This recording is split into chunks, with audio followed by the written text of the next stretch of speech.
Standing before her would-be husband's grave, Emma Blackwood felt the crushing weight of 2,000 wasted miles until a small hand slipped into hers. "You're still here because heaven sent you for me," whispered the daughter she never knew existed. Before we continue, don't forget to subscribe to the channel, like the video, and comment where in the world you're watching from. Let's go. The stagecoach rattled to a stop, wheels crunching on the hard-packed dirt of Willow Creek's main street. Dust billowed around the carriage, golden in the late afternoon sun as it settled on Emma Blackwood's travel-worn skirts. She peered through the small window, heart hammering against her ribs. After 3 weeks of grueling travel, by steamship, rail, and finally this bone-jarring coach, she had arrived. The town looked smaller than she'd imagined, a collection of weathered buildings stretched along a single street, but she reminded herself that her destination lay beyond, on the Miller homestead, 5 miles outside town. "Last stop, ma'am," the driver called, already unloading her trunk. Emma stepped down carefully, smoothing her wrinkled blue traveling dress. The journey from Boston had taken its toll. Her once pristine garments now carried the dust of half a continent. She retrieved her small reticule, which held her most precious possessions. The last of her money, the letters from Thomas Miller, and the small daguerreotype of the man she had agreed to marry. "You waiting for someone, miss?" The driver looked at her curiously. "Yes, Mr. Thomas Miller. He was to meet me here." Emma looked up and down the street, searching for a tall man with a beard, as he'd described himself in his letters. The boardwalk was sparsely populated. A few men outside the saloon, a woman leaving the general store, but no one who seemed to be waiting for a bride from the east. "Miller?" The driver scratched his stubbled chin. "Thomas Miller, you say? Owns that spread north of town?" "Yes, that's him." Emma felt a flutter of relief. "Do you know him?" Something passed across the driver's face, a shadow of discomfort. "Sure do, miss." But he hesitated, then spoke more gently. "Miss, when's the last time you heard from Mr. Miller?" Emma's stomach tightened. 3 months ago. His last letter confirmed my arrival date. Today. The driver removed his hat, revealing a shock of graying hair. "I'm mighty sorry to tell you this, miss, but Thomas Miller passed on 6 weeks ago. Fever took him fast. Buried him myself, along with half the town." The world tilted beneath Emma's feet.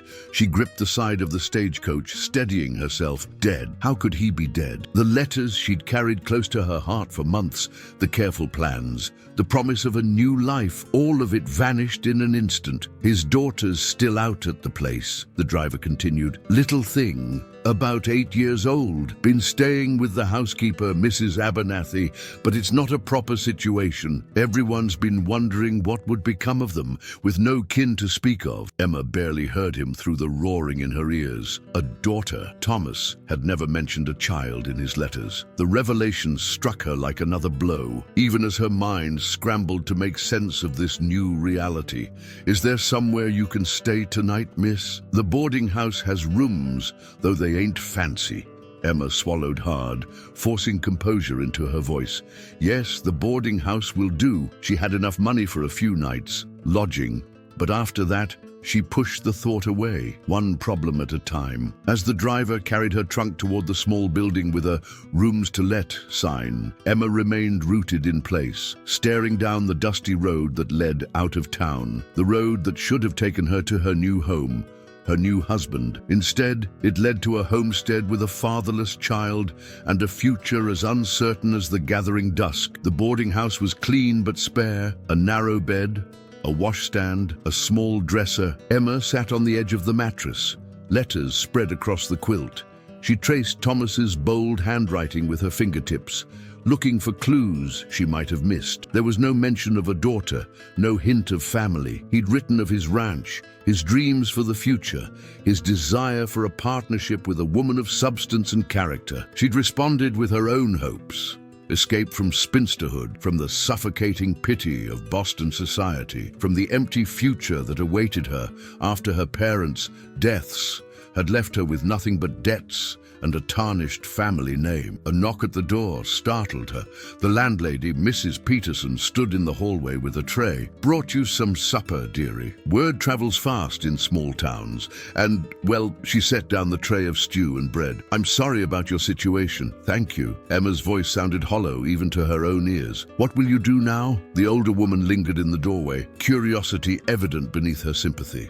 It was the question Emma had been asking herself all evening. Her money would last perhaps a week. The return journey to Boston was impossible. She'd sold everything to make this trip, and what awaited her there? Nothing but the humiliation of returning as she'd left, alone, with diminished prospects and no family to support her. "I don't know," she admitted. Mrs. Peterson nodded thoughtfully. "Well, if you're of a mind to stay, Willow Creek could use a school teacher. Our last one left to get married 2 months back." Emma blinked in surprise. I was a governess in Boston before." "There you have it, then." Mrs. Peterson smiled. "Think on it. The position comes with a small cabin behind the schoolhouse. Nothing grand, but it's a roof." After the landlady left, Emma moved to the window, gazing at the unfamiliar stars over this strange town. A schoolteacher in a frontier settlement. It wasn't the life she'd journeyed 2,000 miles to claim. But it was something. Independence, at least. Yet something tugged at her thoughts. A little girl, alone on a ranch with only a housekeeper, Thomas Miller's daughter. What was she like? Did she have her father's eyes? The kind eyes Emma had studied in the small photograph she carried? Did she know her father had sent for a bride?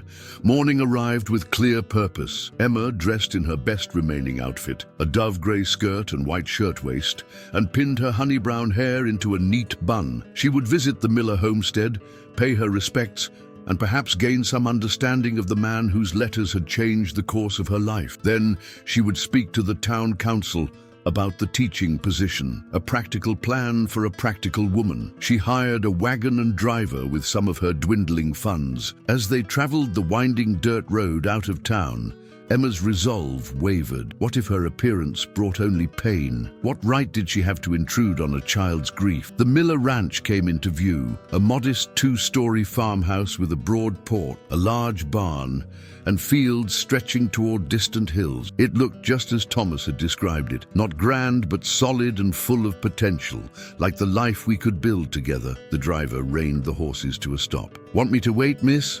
Emma nodded, unable to form words as she stared at what might have been her home. She approached the house slowly, each step heavy with uncertainty. Before she could knock, the door swung open. A woman in her 50s, stout and severe-looking, blocked the entrance. "Can I help you?" Her tone suggested the opposite of helpfulness. "My name is Emma Blackwood.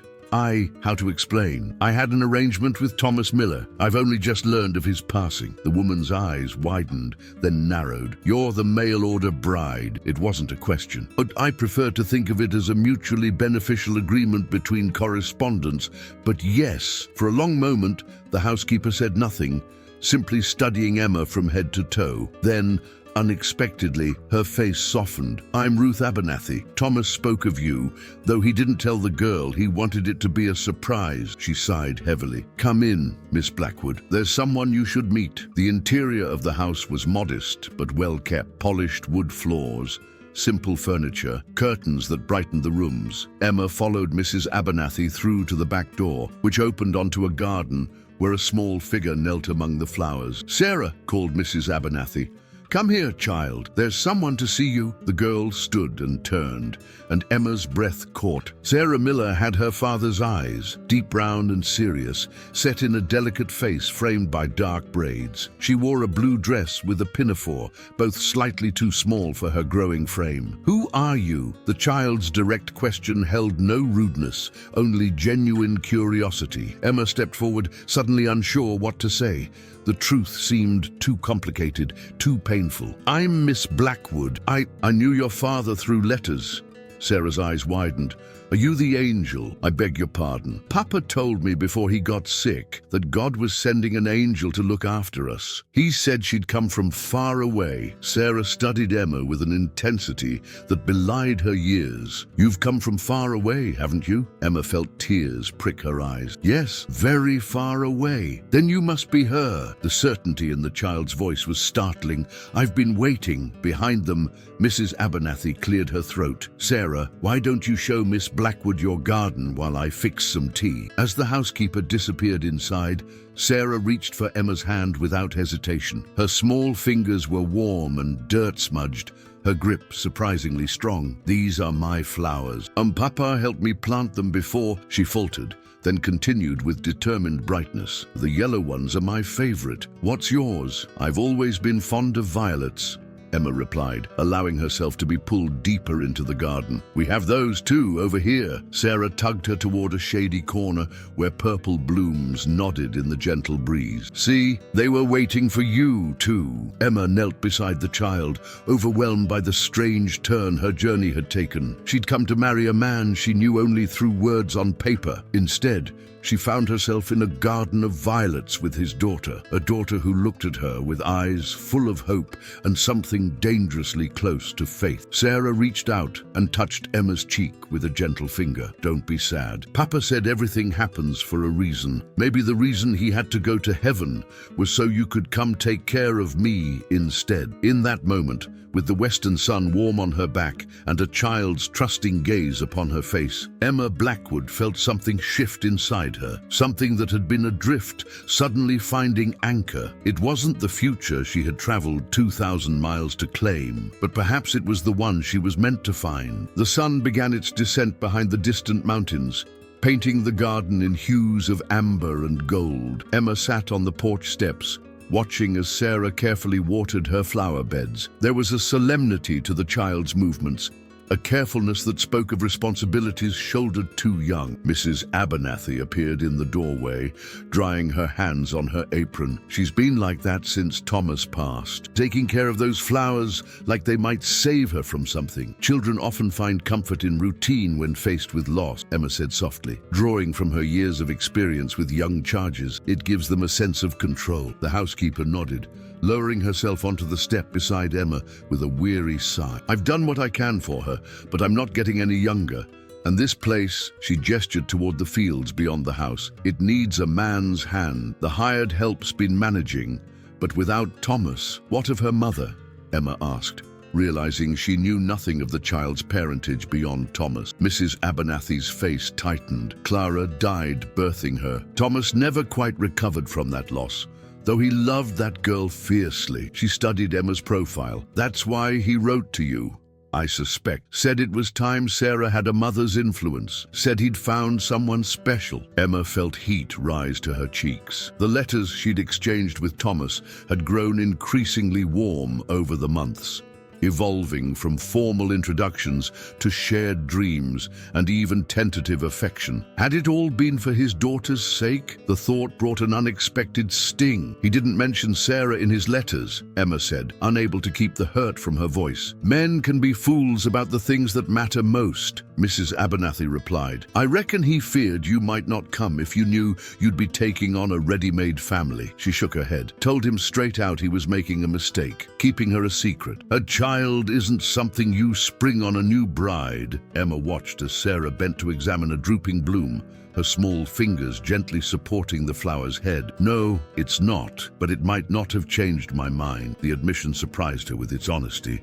What will you do now, Miss Blackwood? Willow Creek's a long way from Boston. It was the question that had haunted Emma since yesterday's revelation. The practical path was clear. Accept the teaching position, establish herself independently in town, and build a new life, alone but with purpose. Yet something held her back from embracing that solution. I don't know, she admitted. I came here with certain expectations and found yourself face to face with that little girl instead. Mrs. Abernathy finished for her. Who's looking at you like you're the answer to her prayers?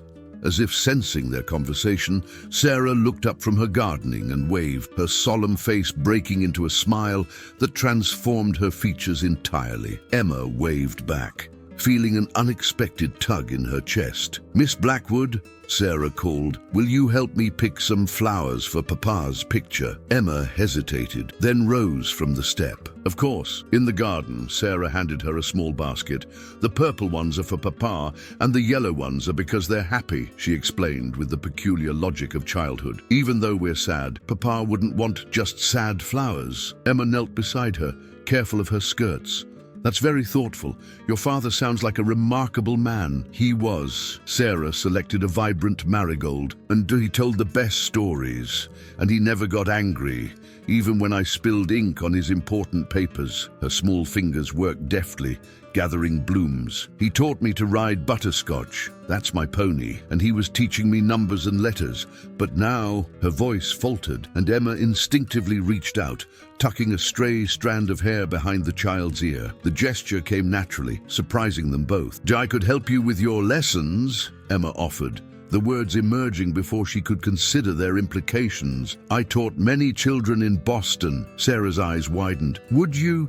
"Mrs. Abernathy tries, but she says her eyes aren't what they used to be for reading." "I would be happy to." The sincerity in her voice startled Emma. When had this shifted from a courtesy visit to something more? They worked in companionable silence, filling the small basket with carefully selected bloom. As they finished, Sarah looked up at Emma with a directness that was disconcerting. "Will you stay for supper? And maybe—" The child hesitated, a vulnerable hope crossing her features. "Maybe you could stay the night. Your room is all ready." "My room?" Emma asked, confused. "Papa fixed up the blue bedroom. He said it was for someone special who was coming to live with us." Sarah twirled a stem between her fingers. "I think he meant you." Emma felt her chest tighten. Thomas had prepared a room for her, tangible evidence of his expectations, his plans for their future.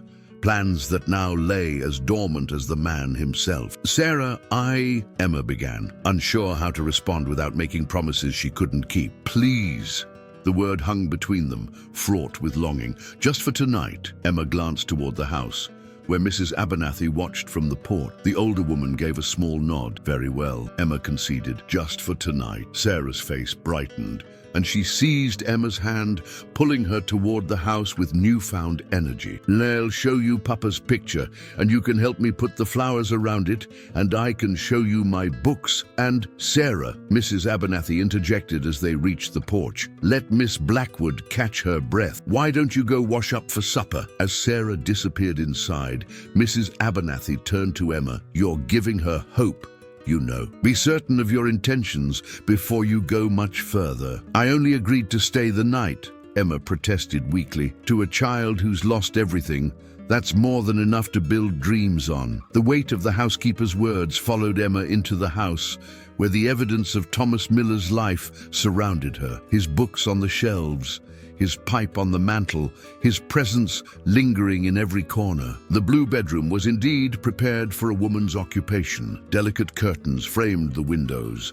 A polished mirror hung above the dresser, and a quilted coverlet in shades of blue and cream adorned the bed. On the nightstand sat a small vase, waiting for flowers. Emma unpacked her nightclothes with trembling hands. This room, this whole house, should have been her future. Now it stood as a testament to plans undone, promises unfulfilled. Supper was a simple affair: roast chicken, potatoes, and fresh bread. Sarah chattered throughout the meal, her earlier solemnity replaced by an animation that clearly surprised Mrs. Abernathy. The child seemed determined to share every detail of her life with Emma, as if making up for lost time. "Papa said when you came, we could have picnics by the creek, and you could teach me to sew properly, and maybe we could even have a Christmas tree this year, a real one, with candles and everything." Sarah's voice brimmed with excitement. "Do you know how to make Christmas cookies? The kind with the sugar on top?" "Sarah," Mrs. Abernathy interrupted gently, "Miss Blackwood hasn't said she's staying beyond tonight." The girl's face fell. "But she has to stay," Papa promised. An uncomfortable silence descended on the table. Emma set down her fork, choosing her words carefully. "Your father made arrangements with me that were different from what's possible now. Sarah, I came here to marry him, to be his wife, but you could still be my mother, Sarah said with a child's simple logic. Papa said that's what I needed most of all. Emma felt something crack inside her chest. It's not that simple. Why not? Sarah's brown eyes, so like her father's in the photograph, held Emma's gaze. Don't you like it here? Don't you like me? Of course I like you, Emma assured her quickly. But staying here, taking on a ranch, raising a child, these are serious decisions that can't be made in a day. Sarah pushed her plate away, her earlier joy evaporating. Papa said you were kind and smart and brave. He said you'd make everything better. With that, she slid from her chair and ran from the room, leaving Emma staring after her, caught between guilt and an irrational desire to follow, to comfort, to promise impossible things. Well, Mrs. Abernathy said after a moment that went about as well as expected. Emma pressed her fingers to her temples. What am I to do? I can't simply step into Thomas's life, take over his home, claim his child. It's not proper. It's not practical. It's not planned. Mrs. Abernathy finished for her. Few of life's most important turns ever are. Miss Blackwood. Later, as moonlight spilled through the curtains of the blue bedroom, Emma lay awake, listening to the unfamiliar sounds of the ranch at night, the distant lowing of cattle, the whisper of wind through the cottonwoods, the occasional creak of the house settling. So different from Boston's ceaseless urban rhythm. A soft knock at her door roused her from her thoughts. She wrapped her dressing gown around herself and opened it to find Sarah, barefoot in her nightdress, clutching a worn book to her chest. I can't sleep, the child whispered. Papa always read to me when I couldn't sleep. Emma hesitated only a moment before opening the door wider. Come in, she whispered, guiding Sarah to the edge of the bed. The child climbed up, her small feet dangling above the floor, the book clutched to her chest like a shield. What story have you brought? Emma asked, settling beside her. Sarah handed over the worn volume. It's called The Secret Garden. Papa was reading it to me before. Her voice trailed off. And we were just at the part where Mary finds the key. Emma recognized the book. Frances Hodgson Burnett's tale of an orphaned girl finding healing in an abandoned garden. The parallel to Sarah's own situation wasn't lost on her. She opened to the marked page and began to read, her voice soft in the moonlit room. Sarah leaned against her, warm and trusting. The child's weight against her side felt strangely familiar, as if they had shared such moments 100 times before. Emma read until Sarah's breathing deepened and her head grew heavy against Emma's arm. Sarah, she whispered, it's time for bed. Can I stay here? Came the drowsy reply. Just tonight. Emma should have refused. It wasn't proper, wasn't wise to encourage such attachment. Yet looking down at the child's sleep-softened face, she found herself nodding. Just tonight. She helped Sarah under the covers, then slipped in beside her. The child immediately curled against her, one small hand finding Emma's in the darkness. Miss Blackwood, Sarah murmured, already half asleep. Yes, I'm glad you're here. The simple declaration settled over Emma like a blanket, warm and unexpectedly comforting. She watched as Sarah drifted into sleep, her face peaceful in repose, freed momentarily from grief. Only then did Emma allow her own eyes to close, surrendering to exhaustion that went beyond physical weariness. Morning arrived with golden light streaming through the curtains and the scent of coffee drifting from the kitchen. Emma woke to find Sarah already gone, her side of the bed still warm. For a moment, Emma lay still, listening to the sounds of the house, muffled voices from below, the creak of floorboards, a door opening and closing, signs of life continuing despite loss, despite uncertainty. She dressed carefully in her second-best dress, a practical brown wool with minimal trim, and pinned her hair in its usual neat arrangement. Today she would speak with the town council about the teaching position. Today she would make practical plans for her future. Today she would gently disentangle herself from the impossible expectations of a grieving child. Downstairs she found Sarah setting the breakfast table, her face alight with purpose. Mrs. Abernathy nodded approvingly from her position at the stove. Good morning, Miss Blackwood, the housekeeper greeted her. Sleep well? Yes, thank you. Emma avoided mentioning her nighttime visitor, unsure how Mrs. Abernathy would view such an impropriety. Sarah had no such reservation. Miss Blackwood let me sleep in her room, and she read from my book, just like Papa used to. Mrs. Abernathy raised an eyebrow but said nothing, turning back to the stove where bacon sizzled in an iron skillet. Breakfast was a cheerful affair, with Sarah chattering about her plans for the day. Can we continue my lessons after breakfast? Papa was teaching me multiplication tables, but I'm not very good yet. Actually, Emma began carefully, I need to go into town this morning. There are matters I must attend to. Sarah's face fell. But you'll come back. The naked hope in the child's expression made Emma's chest tighten. Yes, I'll return this afternoon.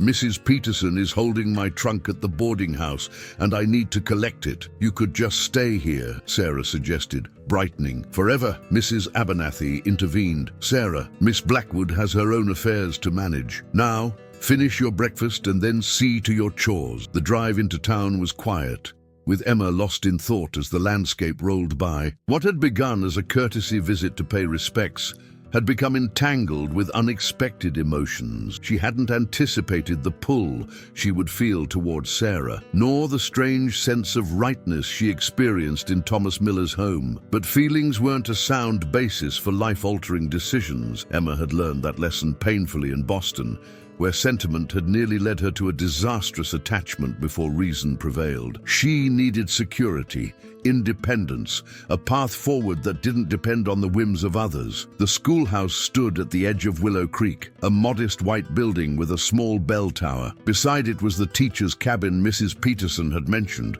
little more than a single room with a lean-to kitchen, but tidy and private. Emma paused before it, imagining herself living there, teaching the children of Willow Creek, building a life of quiet dignity. It was the sensible choice, the proper choice. The town council, comprising the mayor, the minister, and two prominent businessmen, met her in the church after Sunday services. They were eager to fill the teaching position before the new term began in 3 weeks. We can offer $15 a month, plus the cabin and a garden plot, Mayor Harrison explained. It's not what you might be accustomed to in Boston, but it's respectable for these parts. The children range from 6 to 14, added Reverend Farley. Mostly farmers, children, good stock, though some need a firm hand. Emma nodded, her hands folded neatly in her lap. I have experience with children of all temperaments. My references.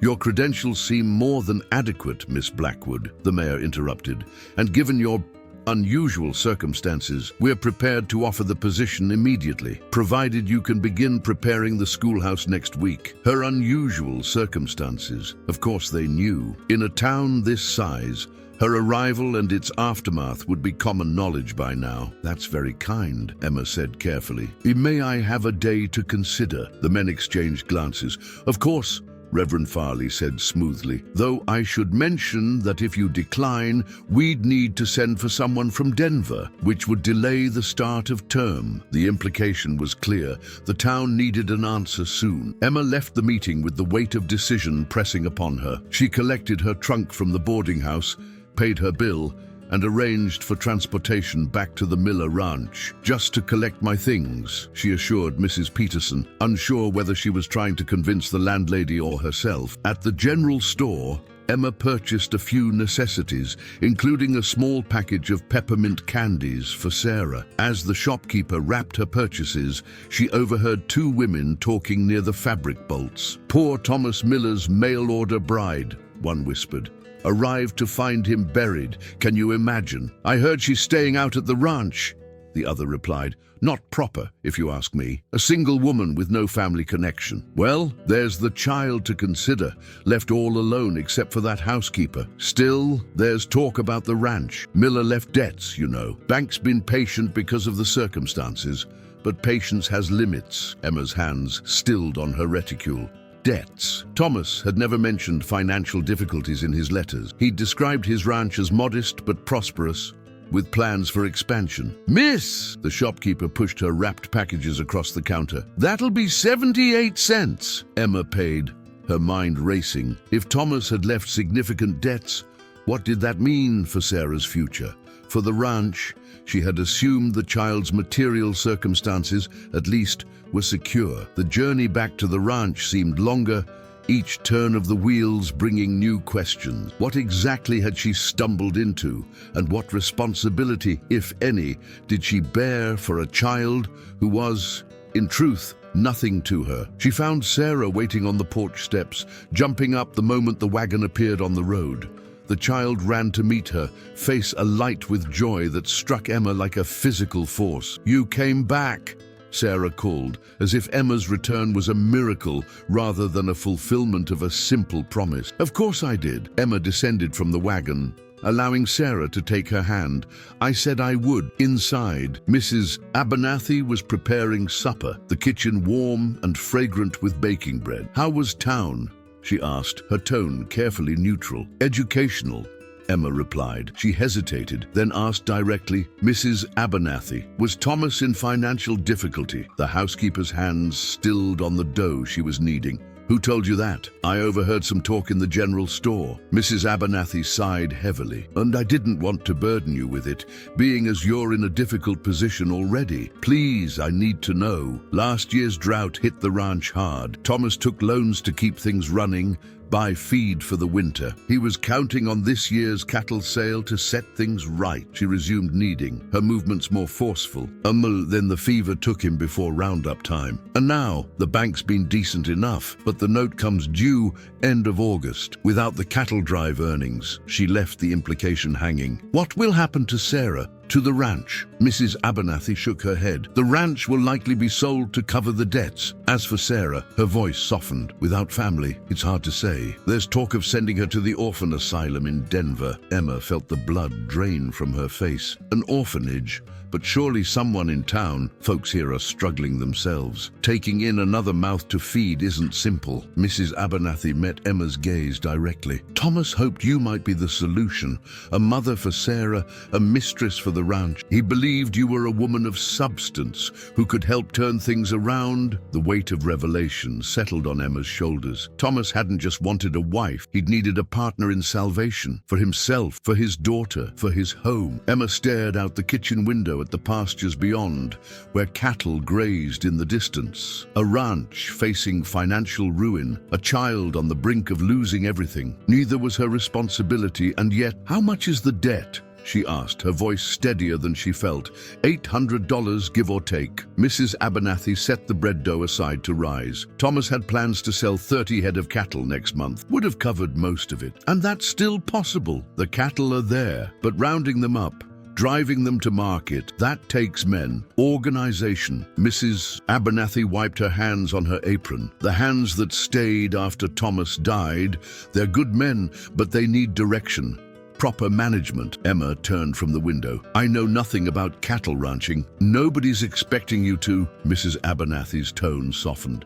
"But decisions need making, and there's nobody with the authority to make them except her." The unspoken implication hung in the air between them. As Thomas's intended bride, Emma occupied an unusual position. Not family, yet not quite a stranger either. "Miss Blackwood." Sarah burst into the kitchen, clutching a slate. "I've been practicing my letters, just like you said. Do you want to see?" The contrast between the child's innocent enthusiasm and the gravity of the adult conversation struck Emma like a physical blow. Sarah stood before her, all eager smiles and bright eyes, utterly unaware that her future hung in the balance. "I'd love to see," Emma replied, forcing warmth into her voice. "Why don't we sit on the porch? The light is better there." Outside, as Sarah proudly displayed her careful penmanship, Emma's mind raced. The teaching position offered security, respectability, independence. The path she had always sought, but accepting it meant leaving this child to an uncertain fate. "Is this right?" Sarah asked, pointing to her carefully formed G. "Perfect," Emma assured her, smoothing a hand over the child's dark braids. "You have a natural talent for letters," Sarah beamed. "Papa said I'm clever, just like my mother was. He said she could read in 3 languages. Did he tell you much about her?" Sarah's smile dimmed slightly. "Some. She died when I was born. so I don't remember her. Papa kept her picture on his bureau and said she watches over us from heaven. She looked up at Emma, her expression serious. Do you think she sent you to us? Since she couldn't come herself, the question caught Emma off guard. I don't know, Sarah. I think she did, the child said with firm conviction. Papa always said God works in mysterious ways. Maybe this is one of them. Before Emma could respond, the sound of approaching horses drew their attention. Two riders came into view, a weathered man in his 40s and a younger one barely out of his teens. That's Mr. Donovan and Caleb, Sarah explained, waving to them. They work our cattle. The men dismounted, removing their hats as they approached the porch. The older man, Donovan, regarded Emma with frank curiosity. Miss Blackwood, I presume. His voice was gruff, but not unfriendly. Jack Donovan, foreman. This here's Caleb Wilson. Emma rose, nodding to both men. Yes, I'm Emma Blackwood. Word reached us you'd arrived. Sorry about the circumstances, ma'am. Thank you, Mr. Donovan. An awkward silence followed, broken finally by Donovan clearing his throat. We've been carrying on best we can since Mr. Miller passed, but there's decisions needing making. Roundup's coming and we're short-handed. Emma glanced at Sarah, who was watching the exchange with solemn interest. Perhaps we could discuss this later. Donovan followed her gaze, understanding immediately. Course, ma'am, just wanted to introduce ourselves, seeing as you were meant to be the Mrs. Sarah, Emma said gently. Why don't you go help Mrs. Abernathy? I'll be in short. Once the child had gone inside, Emma turned back to the men. Mr. Donovan, I'm not sure what you've heard, but my position here is complicated. Ain't nothing simple about any of it, Donovan agreed. But complicated or not, this ranch needs someone to speak for it, and quick. Bank's not gonna wait forever. I'm aware of the debts, Emma acknowledged. But surely I have no legal standing.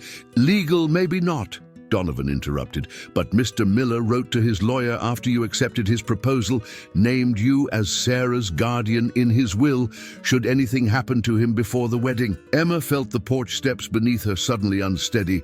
That's impossible. He couldn't have. We never met. Man had a feeling about you, Donovan said simply. Said your letters showed your character, and that was enough for him. I haven't been informed of any such arrangement. Lawyers in Boulder. Probably hasn't had time to reach you yet, but word travels faster than official papers out here. Emma sank back onto the step, trying to process this new information.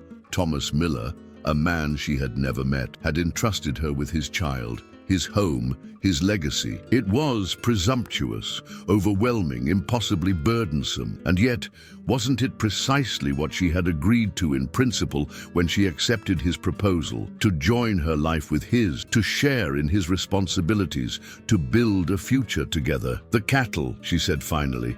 How many men would be needed for a proper roundup? Donovan's weathered face showed surprise at her practical question. 5 or 6, minimum. We've got me, Caleb, and Pablo Mendez, who's out checking the north pasture today. 2 or 3 more would do it. And the cost? $50 would cover wages, provisions for the drive. Been trying to find men willing to work for a share of the profits, but with the ranch's future uncertain, he trailed off. Emma did the calculations quickly. Even if she committed all her remaining funds, it wouldn't be enough. Thank you for the information, Mr. Donovan.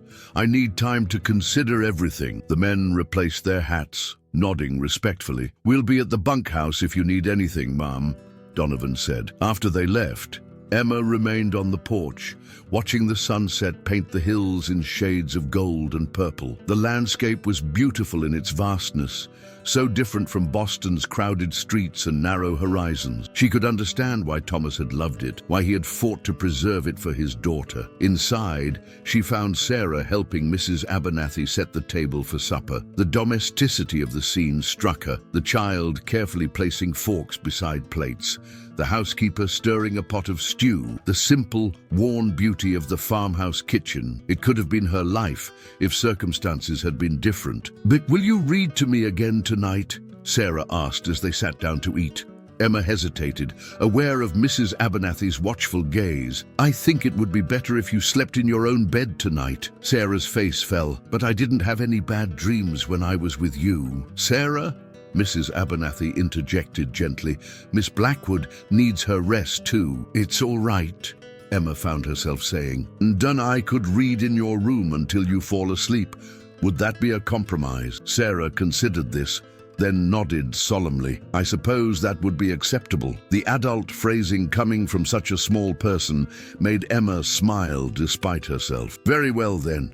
It's agreed. After supper, Emma sat at the kitchen table with Mrs. Abernathy, a pot of tea between them. Sarah had been tucked into bed after Emma read 2 chapters of The Secret Garden, the child drifting off mid-sentence. She's growing attached to you, Mrs. Abernathy observed, her tone neutral. I know. Emma stared into her teacup. It's not wise. Wisdom and the heart rarely travel the same path. The housekeeper studied her for a moment. Donovan told you about the will? Emma nodded. It seems presumptuous. Thomas and I never even met. He was a good judge of character, said your letters showed a practical mind and a kind heart. Sensible but not cold, those were his words. He entrusted me with everything that mattered to him, based solely on letters. Mrs. Abernathy poured more tea. Some people reveal their true nature more honestly in writing than they ever do face to face. Maybe he saw something in your words that told him you were the right choice for Sarah. And now, Emma asked quietly, what choice do I have? Accept guardianship of a child I barely know, try to save a ranch I know nothing about, or take the teaching position and leave Sarah to her fate? Those sound like the options. Mrs. Abernathy agreed, though I suspect you already know which way you're leaning. Emma sighed, rubbing her temple. And I came west for security, for a fresh start, not to inherit debts and responsibilities. Life rarely gives us exactly what we ask for. Mrs. Abernathy's voice was gentle. Sometimes it gives us what we need instead. Later, alone in the blue bedroom, Emma sat at the small writing desk and opened her reticule. She removed the last letter Thomas had sent her, reading it again by lamplight. The paper was worn at the creases, read and reread during her long journey west. Thomas's handwriting was bold and straightforward, much like the man himself seemed to have been. My dear Miss Blackwood, your acceptance of my proposal has brought me more joy than I can properly express in writing. I find myself looking at the calendar daily, counting the weeks until your arrival. Spring has come to the ranch, bringing new calves and wildflowers. I think you will find it beautiful, though different from the refined gardens of Boston you described. I have been preparing the house for your arrival. The blue bedroom will be yours until the wedding, which I hope we might arrange within a few weeks of your arrival, if that suits you. Reverend Farley has already expressed his willingness to perform the ceremony whenever we are ready. There is much I wish to tell you, much I wish to share, but some things are better said in person than committed to paper. I believe we will suit each other well, Miss Blackwood. Your practical nature and education will bring much-needed refinement to our home, and I hope that the peace and purpose you might find here will heal whatever wounds prompted your departure from Boston. I look forward to building a life together, one day at a time, with honesty and mutual respect as our foundation. With sincere affection, Thomas Miller. Emma folded the letter carefully. Some things are better said in person, she murmured, like the existence of a daughter, like the precarious financial state of the ranch. Or had Thomas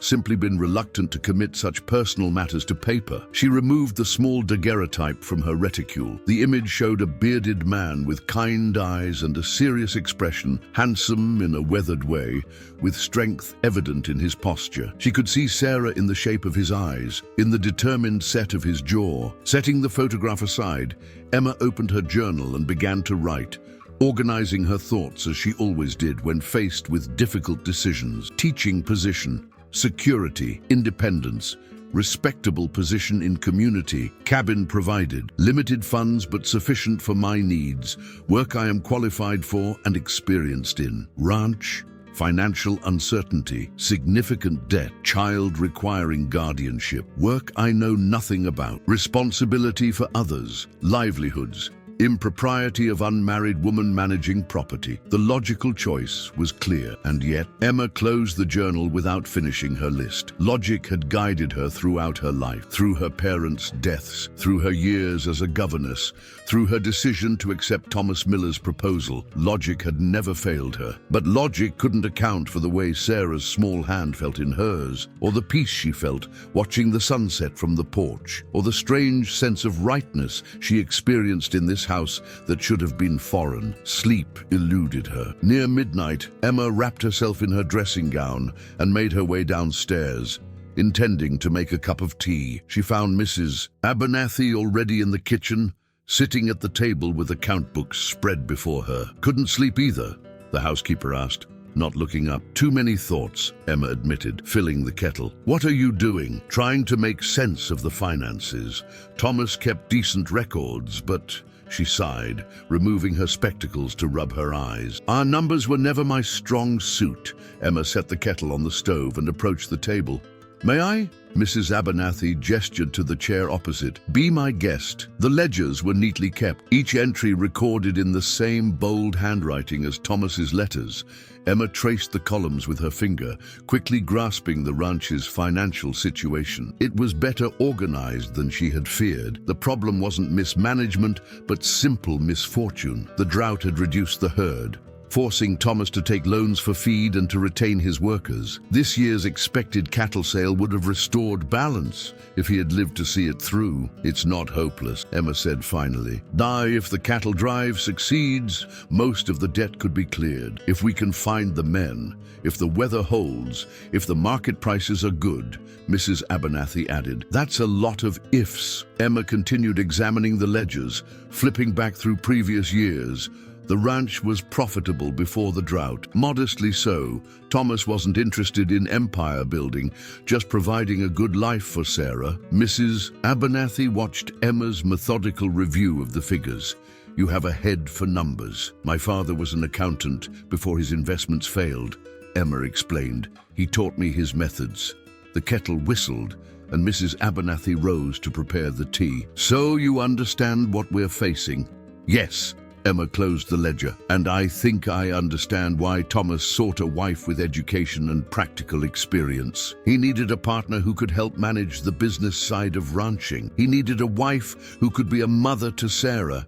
Mrs. Abernathy corrected gently. The rest was secondary. They sipped their tea in companionable silence, each lost in her own thoughts. Finally, Emma spoke. "If I were to stay, and I'm not saying I will, but if I were to accept guardianship of Sarah, would I have any legal authority over the ranch itself? As her guardian, you'd manage her inheritance until she comes of age. The ranch is her inheritance. So I could authorize the cattle drive, hire the necessary men?" Mrs. Abernathy's eyes sharpened with interest. "Yes, you could, even without funds. There are ways," the housekeeper said cautiously. "Men willing to work for a percentage instead of wages, or," she hesitated, "there's the bank, another loan." Emma frowned. "That seems unwise, given the existing debt." "Not necessarily. Thomas had a good relationship with Mr. Harrington at the bank. He understood the cycle of ranching, lean times followed by profitable ones. With someone taking clear charge, showing a plan for repayment." Emma finished her tea. "Considering the possibilities, I'll need to sleep on it." "Of course," Mrs. Abernathy gathered the ledgers. "But remember, time isn't on our side." Morning brought clarity, as it often did. Emma woke with the first light. Her mind settled on a course of action, not permanent, not yet, but a starting point. She dressed in her most businesslike attire, a steel grey dress with minimal trimming that had served her well in Boston's banking establishments. She found Sarah already in the kitchen, helping Mrs. Abernathy prepare breakfast. The child's face brightened at the sight of her. "You're wearing your traveling dress again," Sarah observed, a flicker of worry crossing her features. "I have business in town," Emma explained, accepting the cup of coffee Mrs. Abernathy offered. "But I'll return by supper." "Promise?" Sarah asked, her voice small. "I promise." Emma hesitated, then added, "In fact, if it's agreeable to Mrs. Abernathy, I thought I might stay here for a while longer, at least until we can sort out some matters." The joy that illuminated Sarah's face was almost painful to witness. "You're staying?" "Truly." "For now," Emma qualified. "There are things that need attention." Mrs. Abernathy nodded approvingly. "Your room is yours for as long as you need it." After breakfast, Emma borrowed the ranch's buggy and drove herself into town. Her first stop was the telegraph office, where she sent a message to her former employer in Boston, requesting a reference letter be sent to Willow Creek immediately. Next, She headed to the bank, a modest brick building on the main street. Mr. Harrington was a thin man with spectacles and a surprisingly jovial manner for a banker. He welcomed Emma into his office with evident curiosity. "Miss Blackwood, I presume? Your arrival has been the talk of the town." "So I've gathered," Emma replied dryly. "I'm here about the Miller Ranch." Harrington's expression turned serious. "Ah, yes, a sad situation. Thomas was a good man, a valued customer. I understand the ranch faces significant debt." "The note comes due at the end of August," Harrington confirmed. "Given the circumstances, we've been lenient, but business is business." "Miss Blackwood." "Of course." Emma straightened in her chair. "I've been named guardian for Sarah Miller in her father's will. The paperwork is still being processed, but I can provide a copy of our correspondence confirming the arrangement once it arrives." Harrington leaned forward, intrigued. "You're accepting guardianship, then?" "I'm considering it," Emma replied carefully. "But before making such a commitment, I need to understand whether the ranch can be saved." Harrington steepled his fingers, studying Emma with renewed interest. "Well, the ranch could certainly be viable again. Thomas's misfortune was timing, not mismanagement, but the bank requires assurances." "What sort of assurances would satisfy the bank to extend the note until after the cattle sale?" Emma asked directly. "Well," Harrington said, leaning back in his chair, "a formal acceptance of guardianship would be a start. That would establish clear authority over the property, and if the guardianship papers haven't arrived by the time the note is due, a letter of intent, witnessed by Reverend Farley, might suffice temporarily." Harrington adjusted his spectacles. "However, there's still the matter of immediate funds. The interest payment, at minimum, must be met. $52 by month's end." Emma kept her expression neutral, though her heart sank. "The amount would consume nearly all her remaining money, and if that payment is made, then we could discuss extending the principal for another 60 days, contingent on a successful cattle drive." Harrington regarded her curiously. "Miss Blackwood, may I speak frankly?" "Please do. Your situation is unusual. An unmarried woman from the East, managing a ranch, raising another man's child. It will raise eyebrows in a community like Willow Creek." "I'm well aware of the impropriety, Mr. Harrington," Emma replied coolly. "However, I'm more concerned with Sarah Miller's welfare than with local gossip." A ghost of a smile crossed the banker's face. "Oh, D. Thomas described you accurately, it seems. You discussed me with him. He was quite excited about your imminent arrival, said you had, and I quote, backbone and brains in equal measure." Harrington's expression softened slightly. "I'll be honest, Miss Blackwood. I'd like to see the Miller Ranch succeed. I'd like to see Sarah remain in her home. If you're willing to take this on, the bank is willing to be reasonable. I'll need a few days to make my final decision," Emma said. "But in the meantime, I'd like to authorize Mr. Donovan to begin preparations for the cattle drive. Without official guardianship papers, consider it a gesture of good faith," Emma countered. "I'll personally guarantee any expenses incurred." Harrington considered this, then nodded. "Very well. I'll provide a letter authorizing limited expenditures for roundup preparations, to be guaranteed against the proceeds of the sale." "Thank you." Emma rose to leave, then paused. "Mr. Harrington, one more question. The teaching position. Has the town council made any decisions yet?" "Not to my knowledge. They're meeting tomorrow afternoon to discuss it further. Would you let them know I'll need until the end of the week to give my answer?" Harrington's eyes twinkled with understanding. "Keeping your options open, Miss Blackwood. Very prudent." Emma's next stop was the general store, where she purchased fabric for a new dress for Sarah, whose clothes were showing signs of hasty alterations to accommodate her growth. As the shopkeeper measured out calico printed with tiny blue flowers, Emma overheard the same two women from the previous day, their voices carrying from the next aisle. "She's at the bank this morning, bold as brass," one whispered, "stepping right into poor Thomas's shoes before he's cold in the ground." "Mrs. Peterson says she's still considering the teaching position," the other replied. "Can't blame her for weighing her option. That ranch is more burden than blessing these days." "Well, I think it's the child that's swaying her. My Henry saw them together yesterday. Said the girl follows her like a duckling after its mama. Imagine coming all this way to marry, only to find yourself a ready-made widow with a child and a failing ranch. Some would call it providence. others a punishment. Emma collected her package and left quickly, their words echoing in her mind. Was she being foolish, even considering taking on responsibilities that weren't rightfully hers? Or would walking away from Sarah now be the greater mistake? She completed her errands methodically, a visit to the mercantile for ranch supplies, a stop at the post office to leave her forwarding information, and finally, a brief meeting with Reverend Farley to discuss the letter of intent Harrington had suggested. Throughout it all, Emma maintained her composure, addressing each task with the practical efficiency that had been her hallmark in Boston. Only when she was on the road back to the ranch, alone in the buggy with the afternoon sun warming her shoulders, did she allow her thoughts to wander. What would her life have been like if Thomas had lived? Would they have suited each other as he believed? Would she have grown to love this wild, beautiful country with its endless sky and untamed landscapes? And what of Sarah? The child had attached herself to Emma with the desperate hope of the bereaved. Was it fair to either of them to foster such a connection if Emma ultimately chose to leave? The ranch came into view, and with it, a small figure running down the drive. Sarah had clearly been watching for her return, her braids flying behind her as she raced to meet the buggy. "You came back!" the child called, as though each return was a miracle rather than an expected outcome. "I told you I would," Emma replied, setting the brake and climbing down. Sarah's eyes went to the packages in the buggy. "Did you bring something?" "Perhaps," Emma smiled despite herself. "Help me carry these inside and we'll see." In the kitchen, while Mrs. Abernathy prepared supper, Emma presented Sarah with the calico. "I noticed your dresses are getting a bit short. I thought perhaps we could make a new one together." Sarah's eyes widened. "You know how to sew dresses?" "I do. My mother taught me, and I made many of my own clothes over the years." "My mother knew how to sew too,"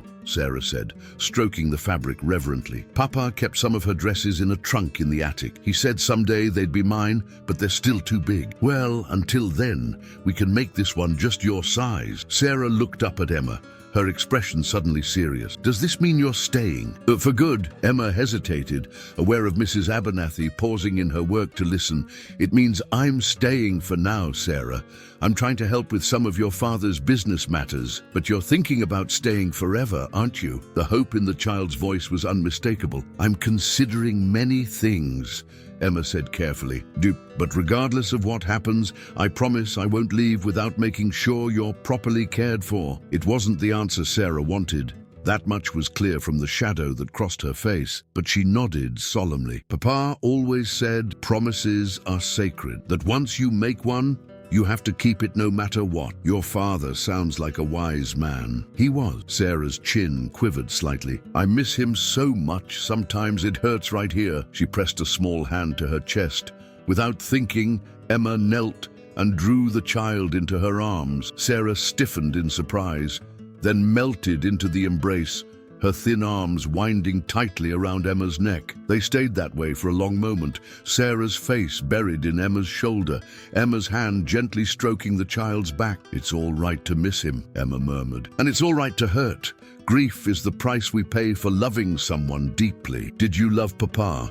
Sarah asked, her voice muffled against Emma's dress. The question caught Emma off guard. "I didn't know him the way you did," she answered carefully, "but I respected him very much from his letters." Sarah pulled back slightly, studying Emma's face with a child's direct curiosity. "But you might have loved him if he hadn't gone to heaven." "I might have," Emma conceded. "We'll never know now." Sarah seemed satisfied with this answer. She released Emma and turned her attention back to the calico. "Can we start on the dress tomorrow, after your lessons?" Emma agreed, rising to her feet. "Speaking of which, I brought something else from town." She reached into another package and produced a primer and a new slate. "Well, if we're to continue your education properly, you'll need the right material." Sarah accepted the gifts with reverence. "My very own books, just like in a real school." "Education can happen anywhere," Emma told her. "In a schoolhouse, or right here at your kitchen table, or on the porch when it's nice," Sarah suggested. "Papa and I used to do lessons on the porch in summer." "The porch would be perfect," Emma agreed. After supper, Emma shared the results of her meeting with Harrington. Mrs. Abernathy listened intently, her expression revealing nothing until Emma had finished. "So we have a reprieve," the housekeeper said finally. "If you make the interest payment and sign a letter of intent regarding guardianship, it would only be temporary," Emma emphasized, "until proper arrangements can be made for Sarah and the ranch." Mrs. Abernathy's eyebrow arched skeptically. "And what might those proper arrangements be, if not you staying on as her guardian?" "I haven't decided yet," Emma admitted, "but I'll speak with Donovan tomorrow about the cattle drive. That at least needs to move forward regardless of my final decision." Later, as Emma tucked Sarah into bed and prepared to read their nightly chapter, the child asked unexpectedly, "What was your papa like?" Emma paused, the book half opened in her lap. "My father, he was precise. He loved order and numbers and everything in its proper place." "Did he tell you stories?" "Not often. He was more likely to teach me mathematics or proper penmanship." Sarah considered this. "Did you love him anyway?" "Of course," Emma replied, surprised by the question. "Love doesn't depend on whether someone tells good stories." "What does it depend on then?" Emma thought carefully before answering. "I suppose it depends on care, on being present, on doing your best for someone even when it's difficult." Sarah nodded, as if confirming something to herself. "That's what Papa said too, that love is mostly about showing up day after day." The simple wisdom struck Emma deeply. Thomas Miller, whom she had never met, seemed to grow more real to her with each passing day, revealed through his daughter's memories and his own actions. The prepared bedroom, the guardianship arrangement, the careful ledgers, the letters that had brought her west. He had been a man who showed up day after day for those who depended on him, and now, somehow, she found herself following in his footsteps, whether she had intended to or not. Dawn broke with a clarity that seemed unique to this western landscape, sharp-edged and golden, turning the dew-damp pastures into fields of light. Emma rose early, drawn to the window by birdsong unfamiliar to her eastern ears. Below, in the yard, she could see Donovan and the other ranch hands already at work, preparing for the day's tasks. She dressed quickly in her plainest skirt and shirtwaist, pinning her hair in a simpler style than her usual neat arrangement. Today, she would begin learning about the ranch in earnest, and practicality must take precedence over Boston propriety. In the kitchen, Mrs. Abernathy looked up in surprise as Emma entered. "You're up with the chickens today. I wanted to speak with Mr. Donovan before he heads out," Emma explained, accepting the coffee Mrs. Abernathy poured. "And I thought perhaps you might show me more of the ranch operation. If I'm to make decisions, I should understand what I'm deciding about." The housekeeper's weathered face creased in a rare smile. "Thomas would approve. Is Sarah still asleep? Like a log. Girl's never been an early riser." Mrs. Abernathy set a plate of eggs and bacon before Emma. "Eat. You'll need your strength for ranching lessons." Outside, the morning air carried the sense of dust, pine, and livestock, an earthy perfume unlike anything in Boston. Emma found Donovan by the corral, where he was examining a horse's hoof with careful attention. He straightened as she approached, touching the brim of his hat. "Morning, Miss Blackwood." "Mr. Donovan." Emma got straight to the point. "I've spoken with Mr. Harrington at the bank. He's willing to extend the note if we can make the interest payment and proceed with the cattle drive as planned." Donovan's expression remained neutral, but she caught a flicker of hope in his eyes. "That's good news. I'll be signing a letter of intent regarding temporary guardianship of Sarah," Emma continued, "which will give me legal authority to manage the ranch's affairs until more permanent arrangements can be made." "Does that mean you're staying on?" "For now," Emma replied carefully. "At minimum, I intend to see the ranch through this immediate crisis." Donovan nodded slowly. "Fair enough. What do you need from me?" "Everything you know about ranching," Emma said frankly. "But I need to understand this operation if I'm to make informed decisions." A hint of a smile crossed Donovan's weathered face. "That's a tall order, Mum. Took me 20 years to learn what I know. Then we'd best get started." The morning passed in a whirlwind of information as Donovan walked Emma through the basics of cattle ranching. He showed her maps of the property, explained grazing rotations, demonstrated how the irrigation system worked for the hay fields, and outlined the process process for the upcoming roundup and cattle drive. Emma listened attentively, asking questions that occasionally surprised the foreman with their insight. Her orderly mind catalogued information methodically, finding parallels between ranch management and the household administration she had overseen in Boston. "You're catching on quick," Donovan observed as they inspected the barn. "Most Easterners take months to understand half of what you've grasped in a morning." "I've always been a fast learner," Emma replied, "though there's still much I don't understand. That'll come with time." The casual assumption that she would be staying long enough to gain that experience hung between them, unaddressed. They returned to the house to find Sarah on the porch with her slate, diligently practicing her letters, while Mrs. Abernathy shelled peas nearby. The child looked up eagerly as Emma approached. "Miss Blackwood, did you see the cows? Did Mr. Donovan show you butterscotch? Can we start my new dress today?" Emma smiled at the barrage of questions. "Yes to the cows, no to butterscotch, and perhaps to the dress, if we complete your arithmetic lesson first." Sarah's face scrunched in disappointment. "Arithmetic is hard. Many worthwhile things are," Emma replied, settling beside her on the step. "But I have a secret." "What secret?" Sarah leaned closer, intrigued. "Numbers can be like a puzzle. Once you understand the pattern, they make perfect sense." Emma took the slate and wrote a simple addition problem. "Let me show you a trick my father taught me." For the next hour, Emma guided Sarah through exercises, breaking down complex concepts into manageable pieces. The child's frustration gradually gave way to cautious interest, then genuine engagement as Emma connected the abstract numbers to practical applications. "If you have 20 cattle and sell 5, how many remain?" Emma asked. 15, Sarah answered triumphantly. "And if each cow sells for $10, how much money would you receive for the 5 you sold?" Sarah's forehead wrinkled in concentration as she worked through the multiplication. $50. Exactly. "You see, arithmetic is essential for running a ranch." Sarah beamed with pride. "Papa said I'd need to know numbers to help him with the accounts someday." "Your father was very wise," Emma said softly. "Now, I believe we've earned a break. Shall we start measuring for your new dress?" Later, as they worked together cutting the calico pattern, Emma found herself studying Sarah's profile, the determined set of her jaw as she concentrated, the careful way she handled the fabric pins, the serious expression so at odds with her years. There was a resilience in the child that Emma admired, a quiet strength that reminded her of her own childhood after her mother's death. "But you're doing very well," Emma commented as Sarah completed a straight seam. "You have a natural talent for needlework." Sarah looked up, pleasure evident in her face. Really, your stitches are neat and even, much better than mine were at your age." The child's chest puffed slightly with pride. "Mrs. Abernathy says I have my mother's hands." "What else do you know about your mother?" Emma asked gently. Sarah set her sewing aside. She came from San Francisco.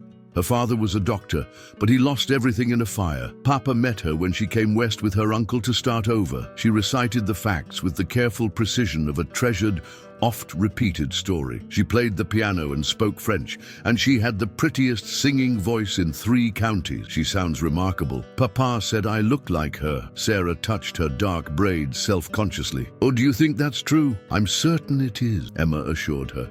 "You have a natural grace that must come from her." Sarah's expression grew solemn. "I wish I remembered her, even just a little bit. Sometimes love leaves its mark even when memory can't," Emma said carefully. "In the way you move, or laugh, or the things that bring you joy." The child considered this, then nodded slowly. "Like how I love wildflowers without anyone teaching me to, and Papa said that was pure Clara shining through." Exactly like that. A comfortable silence fell between them as they returned to their sewing. Outside, clouds gathered on the horizon, promising an afternoon shower. The peaceful domesticity of the moment settled around Emma like a familiar shawl. The rhythmic motion of needle through fabric, the soft ticking of the clock on the mantel, the knowledge that soon Mrs. Abernathy would call them for the midday meal. It was a scene she might have imagined during those long nights on the train west, dreaming of the life awaiting her as Thomas Miller's wife. Different in its particulars, perhaps, but similar in its essence. A home, purposeful work, a sense of belonging. The sound of approaching horses broke the spell. Sarah jumped up, dropping her sewing as she ran to the window. "Someone's coming," she announced. "A fancy carriage." Emma joined her at the window, watching as an elegant black carriage pulled by a matched pair of greys rolled to a stop in front of the house. The driver, dressed in a well-tailored suit that marked him as no local, stepped down and opened the carriage door. A woman emerged, tall, fashionably dressed in a traveling suit of deep burgundy, her dark hair arranged in an elaborate style beneath a feathered hat. Even at this distance, there was something commanding in her posture, something that spoke of wealth and determination. "Who is that?" Sarah whispered, pressing closer to the glass. "And I have no idea," Emma replied, equally mystified. Mrs. Abernathy appeared in the doorway, wiping her hands on her apron, her expression troubled. "That would be Clara's sister," she said grimly. "Josephine Whitcomb, all the way from San Francisco, if I'm not mistaken." "My aunt?" Sarah's eyes widened. "I didn't know I had an aunt. Neither did your father.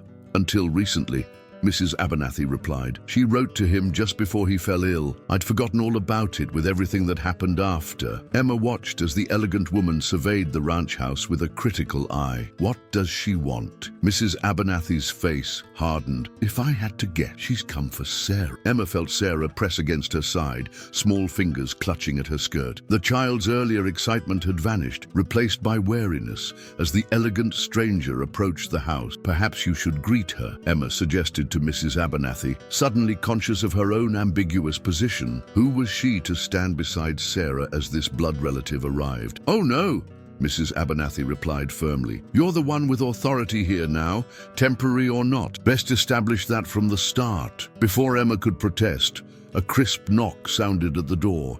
Taking a deep breath, she smoothed her skirt and went to answer it, aware of Sarah trailing close behind. The woman on the porch was even more imposing up close, tall and striking, with Clara's dark coloring, but none of the gentleness Emma had imagined in Sarah's mother. Sharp eyes took in Emma's simple attire with barely concealed assessment. "And I'm looking for Thomas Miller," the woman announced, her accent refined, her tone leaving no room for contradiction. "I'm afraid Mr. Miller passed away 6 weeks ago," Emma replied evenly. "I'm Emma Blackwood." Something flickered in the woman's expression. Surprise, perhaps disappointment, before her features settled into practiced sympathy. "How unfortunate. I'm Josephine Whitcomb, Clara's sister. I've come regarding my niece." Her gaze shifted to Sarah, who stood half hidden behind Emma. "You must be Sarah. You look just like your mother." The words were warm, but her tone remained cool, appraising. Sarah said nothing, pressing closer to Emma. "Please, come in," Emma offered, stepping aside. "This is unexpected news for us all," Josephine agreed. Sweeping into the house with a rustle of expensive fabric, she removed her gloves deliberately, surveying the modest parlor. "I only recently learned of Clara's child. Family connections were strained after her unfortunate marriage." The slight emphasis on unfortunate hung in the air like a challenge. Mrs. Abernathy's mouth tightened into a thin line. "Sarah, why don't you help Mrs. Abernathy prepare some tea for our guest?" Emma suggested gently. The child hesitated, clearly reluctant to leave Emma's side, but Mrs. Abernathy's firm hand on her shoulder guided her toward the kitchen. "Come along, child. Let's find those good cups." Once they were alone, Josephine wasted no time on pleasantries. "Miss Blackwood, you haven't explained your presence here. Are you a relative of Thomas?" "No," Emma admitted. "I arrived from Boston expecting to marry Mr. Miller, only to discover he had passed away." Josephine's perfectly arched eyebrows rose. "A mail-order bride? How frontier!" Emma refused to be baited. "Mr. Miller and I corresponded for nearly a year before coming to an arrangement. He named me as Sarah's guardian in his will." "Did he indeed?" Josephine's voice cooled further. "Well, that complicates matters slightly, but blood relations generally take precedence in these situations. You never met Sarah before today," Emma pointed out. "According to Mrs. Abernathy, you never acknowledged her existence until recently. Family circumstances change, Miss Blackwood." Josephine removed her hat, revealing elaborately styled dark hair. My husband's recent passing has left me in a position to fulfill my family obligations. I've come to take Sarah back to San Francisco, where she belongs. The blunt statement struck Emma like a physical blow. This is her home. Everyone and everything she knows is here. This, Josephine gestured dismissively at their surroundings. A failing ranch in the middle of nowhere, a life of hardship and provincial limitations. Clara never wanted this for herself, and I cannot believe she would want it for her daughter. You seem very certain of your sister's wishes for a child you didn't know existed until recently, Emma observed, keeping her voice level despite the anger building within her. Josephine's eyes narrowed. I knew my sister intimately for 20 years, Miss Blackwood. You never even met her. The return of Mrs. Abernathy with the tea tray interrupted what was rapidly becoming a confrontation. Sarah followed with a plate of cookies, her face solemn as she set them on the table. Sarah, come sit by me. Josephine patted the sofa beside her. I want to hear all about you. The child glanced at Emma, who nodded encouragingly despite her misgivings. Sarah perched on the edge of the sofa, hands folded tightly in her lap. How old are you now? Josephine asked. 8.5, Sarah replied quietly. And your schooling? I presume there's some sort of local arrangement? Papa taught me, Sarah said, a hint of pride entering her voice. And now Miss Blackwood is teaching me. She knows all about arithmetic and literature and proper penmanship. Josephine's gaze flicked to Emma. How fortunate, though in San Francisco, you would attend St. Catherine's Academy for Young Ladies, where your mother was educated. They have real teachers, proper classrooms, music lessons, French instruction. Sarah's eyes widened slightly at this litany of educational riches, but she said nothing. Your mother was quite accomplished, Josephine continued. She played piano beautifully, spoke flawless French, and was considered one of the most promising young ladies in San Francisco society before she trailed off delicately. Before she married Papa, Sarah finished, a hint of defiance in her voice. Before she made certain choices, Josephine amended smoothly. But now you have the opportunity to follow in her footsteps properly, to become the lady she would have wanted you to be. Throughout this exchange, Emma remained silent, watching the subtle manipulations at play. Josephine was skilled, offering tantalizing glimpses of a mother Sarah had never known, painting pictures of opportunities beyond anything Willow Creek could provide. May I be excused? Sarah asked suddenly, her voice tight. I need to check on my garden. Of course, dear, Mrs. Abernathy answered before Josephine could object. Once Sarah had fled, Josephine turned her attention back to Emma. I'll be direct, Miss Blackwood. I intend to petition for guardianship of my niece. As her closest living relative, the courts will favor my claim, especially given my financial resources and the educational opportunities I can provide. Sarah has a home here, Emma replied. Oh, she has land that will be hers someday, a heritage her father worked to preserve for her. A heritage of debt and struggle, Josephine countered. I've made inquiries in town. I know the ranch's precarious situation, which we are addressing, Emma said firmly. The cattle drive next month will resolve much of the debt. And then what? More cattle, more drought, more uncertainty. Josephine shook her head. Be reasonable, Miss Blackwood. What can you offer her compared to what I'm proposing? You're not even legally her guardian yet. I offer continuity, stability, remaining in the home where she was raised, surrounded by people who care for her. People like you, a stranger who arrived days ago with no ties to her whatsoever. Josephine's voice was honey-sweet but sharp with intent. Let's be honest. You came to marry a man you'd never met because you had limited prospects in Boston. Now you're clinging to guardianship of his child because it gives you purpose, position, perhaps even property eventually. But is that truly in Sarah's best interest? The accusation hit uncomfortably close to Emma's own doubts. Had she stayed because of genuine concern for Sarah, or because the ranch offered a place where she was needed, valued? Was she any better than Josephine, claiming connection to a child she barely knew? I think you've said enough, Mrs. Abernathy interrupted, her usually respectful demeanor hardening. You know nothing about Miss Blackwood or what Thomas wanted for his daughter. I know that my niece deserves more than a hard-scrabble existence in a backwater town, Josephine replied, rising to her feet. I've taken rooms at the hotel in town. I'll remain for 2 weeks while my petition for guardianship is processed. That should give you time to prepare Sarah for the transition. And if she doesn't want to go? Emma asked quietly. She's a child, Josephine said dismissively. Children adapt, and once she experiences the advantages of San Francisco, she'll thank me for rescuing her from this. She gestured vaguely at their surroundings. Rustic experiment. After showing Josephine out, Emma stood on the porch, watching the elegant carriage disappear down the drive. The sky had darkened with approaching rain, matching her mood. She's trouble, that one, Mrs. Abernathy said, joining her. Always was, even as a girl, according to Thomas. Clara was the sweet one, Josephine the ambitious one. She makes some valid points, Emma admitted reluctantly. She can offer Sarah advantages we cannot. Advantages aren't the same as love, Mrs. Abernathy replied. That woman doesn't want Sarah. She wants what Sarah represents, a second chance to mold Clara into what she thinks her sister should have been, Emma sighed. Still, blood relations carry significant weight legally. If she petitions for guardianship, then we fight, Mrs. Abernathy said simply. Thomas wanted you for Sarah, not her fancy sister, who never gave either of them the time of day until now. I need to find Sarah, Emma said, suddenly concerned for the child who had fled the uncomfortable scene. She found her in the garden, kneeling among her flowers, despite the first drops of rain beginning to fall. Sarah didn't look up as Emma approached, her small fingers working methodically to pull weeds from around the violets. Your aunt seems interesting, Emma ventured, kneeling beside her.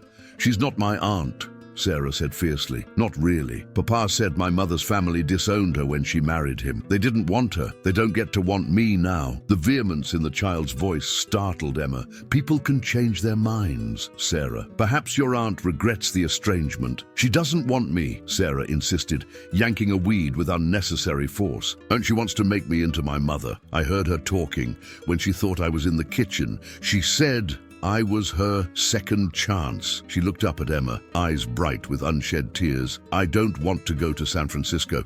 I want to stay here with you and Mrs. Abernathy and Mr. Donovan and Butterscotch. Rain began to fall more steadily, but neither of them moved to seek shelter. Emma reached out, brushing a damp strand of hair from Sarah's face. What do you remember about your mother? She asked gently. Sarah's brow furrowed. Nothing, really. Just what Papa told me. And what did he tell you about her family? That they were rich and important, and they thought Papa wasn't good enough. Sarah's chin lifted defiantly. But Papa said they were wrong, that love matters more than money or fancy houses. Emma nodded slowly. Your father was a wise man. You won't let her take me, will you? Sarah's voice trembled with fear and hope. You promised to take care of me. The rain fell harder now, soaking through their dresses, plastering Sarah's dark hair to her forehead. In that moment, looking at the child's pleading face, Emma knew that whatever hesitation she had felt about her path forward had vanished. The decision that had seemed so complex days ago was suddenly startlingly clear. Come inside, Emma said, rising and offering her hand to Sarah. We're both getting soaked. Sarah took her hand, allowing herself to be led from the garden. Inside, Mrs. Abernathy clucked disapprovingly at their drenched state, but quickly brought towels and set about making hot tea to ward off chill. As Emma helped Sarah change into dry clothes, the child remained unusually quiet, lost in thoughts too heavy for her years. Once dressed in a clean pinafore, Sarah sat on the edge of her bed, staring at her hands. You're worried about what your aunt said, Emma observed, sitting beside her. Sarah nodded. So what if a judge makes me go with her? Papa always said we have to follow the law, even when we don't like it. Your father was right about that, Emma agreed. But there are different kinds of law, Sarah. There's the law of the courts, yes, but there's also the law of the heart. What's truly right for a person? Which one wins? Emma smoothed Sarah's damp hair, considering her answer carefully. Often, they align eventually. It may take work and patience, but justice tends to find its way. That's not really an answer, Sarah pointed out with the directness of childhood. Emma smiled despite herself. No, I suppose it's not. The truth is, I don't know which will prevail in this case, but I do know this. She turned to face Sarah fully, taking the child's small hands in hers. I intend to fight for what your father wanted, for what you want, for what I believe is right. Sarah's eyes widened. You mean it? Truly, I do. The certainty in Emma's voice surprised even herself. Tomorrow, I'll sign the letter of intent for guardianship, and I'll speak with the town lawyer about contesting your aunt's petition. Sarah flung her arms around Emma's neck, nearly knocking her backward with the force of her embrace. I knew you were the angel Papa promised, she whispered fiercely. I just knew it. Emma held her close, breathing in the clean scent of the child's hair, feeling the small, strong heartbeat against her own. In that moment, she understood what Thomas must have felt, this fierce protectiveness, this certainty that nothing mattered more than this child's welfare. The next morning dawned clear and bright, as if the previous day's storm had washed away all uncertainty. Emma dressed with care in her best remaining outfit, the navy blue traveling suit she'd worn on the final leg of her journey west. Today would be a day of decisions, of declarations, and she needed whatever authority her appearance could lend. Sarah insisted on accompanying her to town, unwilling to let Emma out of her sight with the threat of Josephine's petition looming. They set out after breakfast, the buggy rolling smoothly along the now dried road. Will you teach me to drive the buggy someday? Sarah asked as they approached town.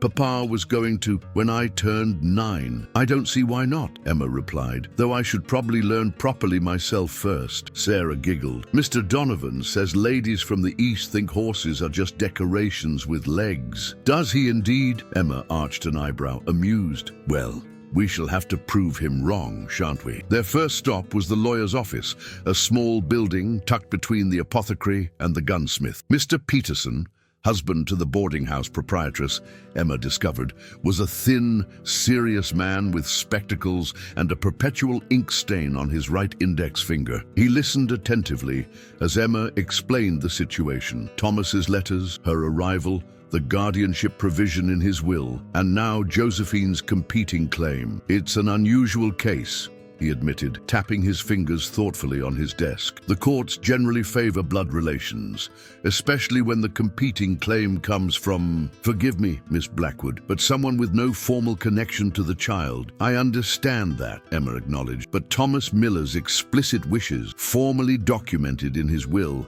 must carry significant weight. They do, Peterson agreed, though Mrs. Whitcomb will undoubtedly argue that he made that provision expecting you to become his wife, which unfortunately did not occur due to his untimely passing. Sarah, who had been sitting quietly beside Emma, spoke up unexpectedly. But Miss Blackwood came all this way to be my mother. Papa wanted her to be. Doesn't that matter? Peterson's expression softened as he regarded the child.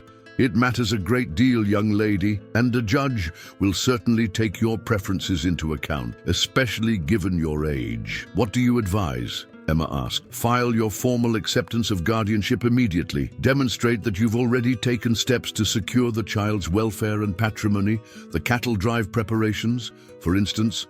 Show your commitment to preserving her inheritance. And if Josephine persists, Peterson sighed. Then it would go before Judge Carlton next month when he makes his circuit. He's a fair man, not easily swayed by wealth or social position. He'll consider what's best for the child above all else. From the lawyer's office, they proceeded to the bank, where Emma signed the letter of intent regarding guardianship and paid the interest on the loan. $52, nearly all her remaining funds. Mr. Harrington witnessed the documents with evident approval. You're making the right choice, Miss Blackwood, he said as he stamped the papers. For Sarah and for Willow Creek. Their final stop was the general store, where Emma needed to purchase supplies for the cattle drive. As they entered, conversation stopped abruptly, half a dozen townswomen turning to stare openly at Emma and Sarah. Emma held her head high, guiding Sarah to the counter with a protective hand on her shoulder. She could feel the weight of judgment, of curiosity, of speculation pressing upon them. Did they think her presumptuous, opportunistic, or merely foolish? Good morning, Miss Blackwood, Sarah. The shopkeeper greeted them with forced cheerfulness. What can I help you with today? We need supplies for a cattle drive, Emma replied clearly, her voice carrying throughout the suddenly quiet store. Coffee, beans, flour, salt pork, enough for 6 men for 2 weeks. The declaration was deliberate, a public statement of intent.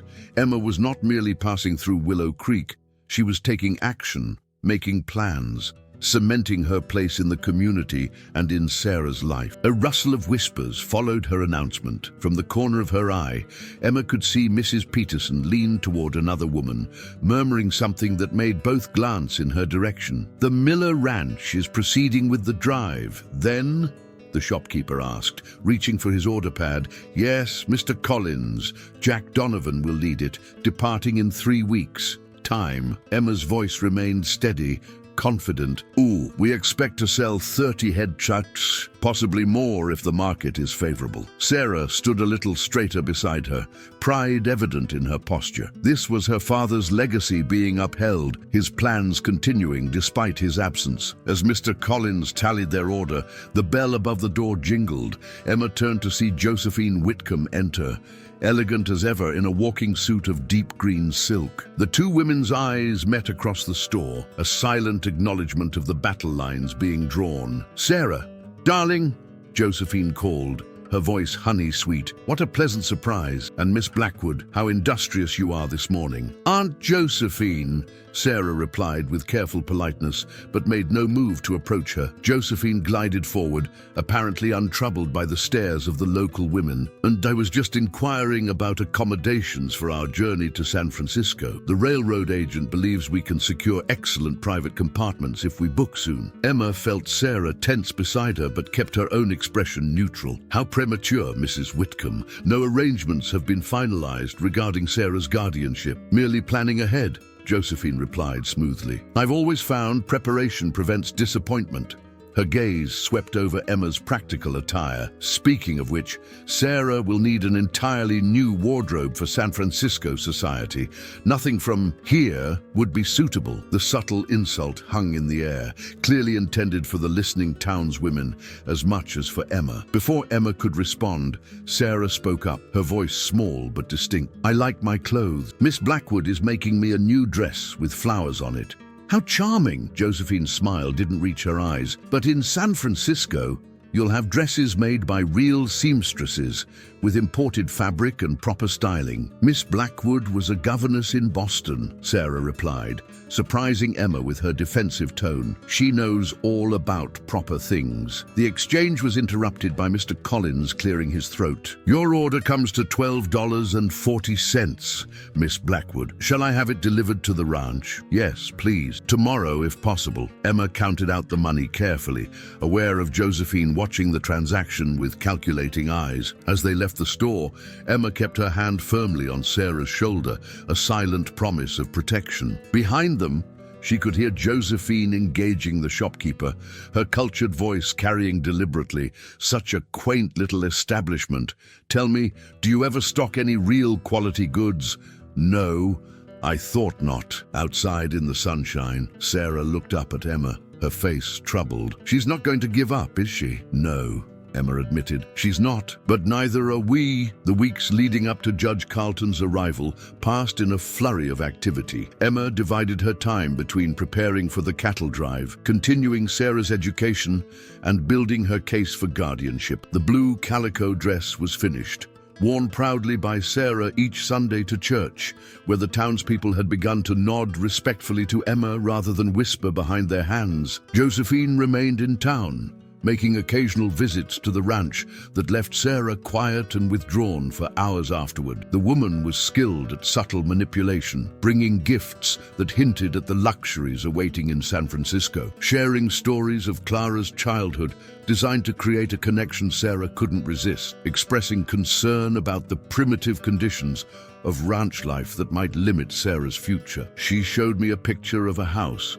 with a glass room full of flowers," Sarah confided to Emma one evening as they sat on the porch watching the sunset. "She said I'd have my own room with a canopy bed and a view of the bay." "It sounds beautiful," Emma acknowledged, refusing to disparage Josephine's offerings even as they threatened everything she was fighting for. "I suppose." Sarah kicked her feet against the porch step. "But it wouldn't have my garden, or butterscotch, or you." Emma slipped an arm around the child's shoulders. "Whatever happens, Sarah, I want you to know that these weeks with you have been the most meaningful of my life." Sarah leaned against her, quiet for a long moment. "Papa used to say that home isn't a place, it's where your heart feels right." She looked up at Emma, her expression solemn. "Ooh, my heart feels right with you." The simple declaration lodged in Emma's chest like a physical warmth. Whatever the judge decided, she knew with absolute certainty that she had found something precious here, something worth fighting for. The day of the cattle drive's departure dawned clear and cool. The ranch yard bustled with activity as Donovan and his men made final preparations. Emma had risen before dawn to help Mrs. Abernathy prepare provision, packing carefully measured supplies into saddlebags and crates. "You've taken to ranch life quicker than anyone would have guessed," Donovan observed, as Emma handed him the final inventory list she'd prepared. "Most Eastern ladies would have been on the first train back by now." "I'm not most ladies," Emma replied with a smile. Besides, I have excellent motivation." She glanced towards Sarah, who was feeding carrots to Butterscotch nearby. Donovan's weathered face softened as he followed her gaze. "She's a special one. Thomas did right by her, naming you guardian. Let's hope Judge Carlton agrees. He's a fair man, looks at what's real, not what's just on paper." Donovan studied Emma for a moment. "You know, whatever happens with the legal business, you've got a place here now. The hands respect you. Town's coming around too." The unexpected vote of confidence warmed her. "Thank you, Mr. Donovan." "Jack," he corrected. "Reckon we're past formalities at this point." As the men prepared to depart with the gathered herd, Sarah ran to Emma's side, slipping her hand into Emma's larger one. Together they watched the cattle begin their journey, a slow-moving river of brown and white flowing across the golden pastures. "Will it be enough?" Sarah asked, understanding more than Emma had realized about their financial situation. "It will," Emma assured her, though privately she knew the proceeds would cover the debt, but leave little margin for the coming winter. That was a problem for another day, however, one challenge at a time. Judge Carlton arrived in Willow Creek the following Tuesday, setting up court in the town hall. Emma had prepared meticulously, working with Mr. Peterson to document her care of Sarah, her management of the ranch, and Thomas's explicit wishes. Josephine, meanwhile, had engaged a lawyer from Denver, whose fine suit and confident manner suggested extensive experience. The proceedings were scheduled for Thursday morning. On Wednesday evening, as Emma sat at the kitchen table reviewing her notes one final time, a knock came at the door. Mrs. Abernathy answered it, returning moments later with an unexpected visitor, Mr. Harrington from the bank. "Forgive the intrusion," he said, removing his hat, "but I've received a telegram I thought you should see before tomorrow's hearing." He handed Emma a folded paper. "It's from the cattle yards. Donovan sent it this afternoon." Emma's hands trembled slightly as she unfolded the message. She read it once, then again, her eyes widening. "Is it bad news?" Sarah asked anxiously from her position by the fireplace. "No," Emma replied, her voice unsteady with relief. "It's wonderful news. The cattle sold for $12 a head, nearly twice what we expected. The drought in Kansas drove prices up. That means," Sarah began, her quick mind calculating. "It means the ranch is saved," Emma confirmed. "The debt can be paid in full, with enough remaining to see us through winter and spring." Mrs. Abernathy let out a sound somewhere between a laugh and a sob. "Thomas is watching over us. I swear it. This should strengthen your position considerably tomorrow," Harrington observed. "The financial concern was Josephine's strongest argument against your guardianship." Emma folded the telegram carefully. "Thank you for bringing this, Mr. Harrington. It means more than you know." After he left, Emma found herself unable to concentrate on her preparation. Instead, she joined Sarah by the fire, where the child was reading from The Secret Garden, now her favorite book. "Do you think the judge will let me stay with you now?" Sarah asked, setting the book aside. "I hope so," Emma replied honestly. "But regardless of his decision, I want you to remember something." "What?" "That you are loved by your father's memory, by Mrs. Abernathy, by the people of this ranch, and by me." Emma brushed a strand of hair from Sarah's forehead. "Nothing Josephine offers, no fine clothes or grand houses, can replace that." Sarah nodded solemnly. "I know." The courtroom was crowded the next morning. It seemed all of Willow Creek had turned out to witness the proceedings, their curiosity about the Eastern bride who stayed to fight for a dead man's child overwhelming their daily responsibilities. Josephine sat at the front, aunt, elegantly attired in burgundy silk, her Denver lawyer arranging papers beside her. She nodded coolly to Emma as she entered with Sarah and Mr. Peterson. Judge Carlton was a surprise, younger than Emma had expected, with keen eyes and a thoughtful manner. He listened attentively as both sides presented their cases, interrupting occasionally with incisive questions that suggested he understood the nuances of the situation perfectly. When he called Sarah forward to speak, the room fell silent. The child stood straight, her blue calico dress freshly pressed, her dark braids tied with ribbons Emma had found in town. Sarah Miller, the judge said kindly. I understand both these ladies wish to be your guardian. That's quite an honor to be so wanted. Do you have any thoughts on the matter you'd like to share with the court? Sarah looked first at Josephine, then at Emma, her young face solemn with the weight of the moment. My papa always said that family isn't just blood, she began, her clear voice carrying through the hushed room. And it's who loves you enough to show up day after day. She turned to face Emma directly. Miss Blackwood came all the way from Boston to marry my papa. When she found out he was gone, she could have left, but she stayed for me. Emma felt tears prick her eyes as Sarah continued. She's teaching me lessons and helping me with my garden and making sure the ranch stays mine until I'm grown. She doesn't just tell me what my mama was like, she helps me be my own self. Sarah's chin lifted slightly. Aunt Josephine is my blood, and that's important, but Miss Blackwood is my family now. A murmur ran through the courtroom. Judge Carlton nodded thoughtfully, thanked Sarah, and called a brief recess to consider his decision. In the tense minutes that followed, Emma found herself approached by Josephine, who had slipped away from her lawyer. She's quite remarkable, Josephine said quietly, watching Sarah, who stood by the window with Mrs. Abernathy. Clara would be proud. Yes, she would, Emma agreed cautiously. Josephine turned to face her directly. I misjudged you, Miss Blackwood.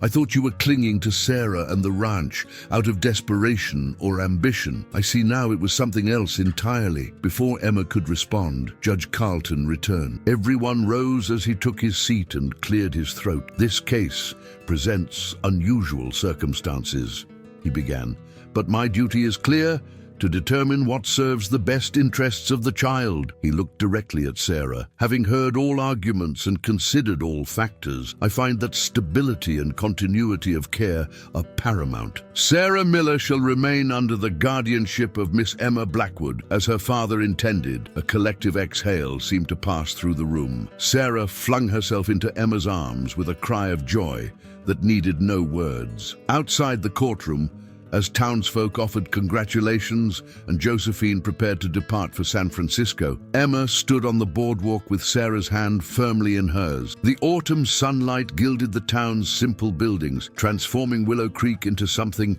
unexpectedly beautiful. Ready to go home? Emma asked. Sarah looked up at her, face radiant with happiness. Yes, please. As their buggy crested the final hill before the ranch, they could see Jack Donovan riding toward them, returning from delivering the cattle payment to the bank. He raised his hat in greeting, his usually stern face breaking into a rare smile as they shared the news of the court's decision. Together, the three of them continued toward the ranch house, where Mrs. Abernathy waited on the porch, her handkerchief fluttering in welcome. Behind them, the setting sun bathed the landscape in golden light, transforming the modest homestead into something precious beyond measure, a place where healing had begun, where hope had taken root, where a family had formed from the most unexpected circumstances. Emma gazed down at Sarah, then across at Jack, feeling a sense of rightness settle deep in her bones. She had traveled 2,000 miles to marry a man she'd never met, only to discover that the journey's true purpose was something far different and infinitely more meaningful than she could have imagined. She had come to be a wife. She had become a mother instead. And in that transformation lay a miracle neither she nor Thomas could have foreseen, but which they had somehow together made possible. And look, Sarah whispered, pointing to the western sky where the day's last light painted the clouds in shades of rose and gold. Papa used to say that's heaven opening its windows. Emma squeezed the child's hand gently. Then I hope he can see us now. He can, Sarah replied with absolute certainty, and I think he's smiling.